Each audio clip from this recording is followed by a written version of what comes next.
Okey, so hari ni kita akan ajarkan cara urutan untuk baby kita yang ada masalah kembung perut.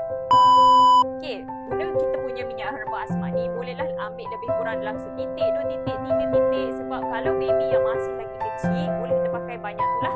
Tapi kalau anak-anak kita dah besar sikit, kita boleh pakai mengikut kesesuaian. Okey, ambil kita punya minyak herba asma, gosok-gosok dengan tapak tangan.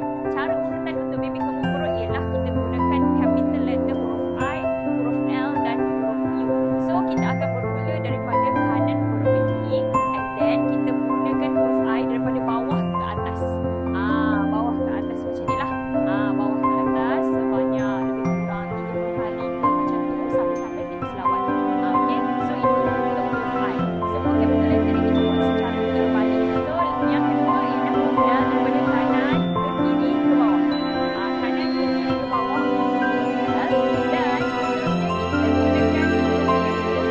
Sama juga semua daripada kanan perut, daripada bawah tolak ke atas. Daripada bawah ke atas. So, itulah dia cara urutan untuk baby kembung perut guna urutan I love you.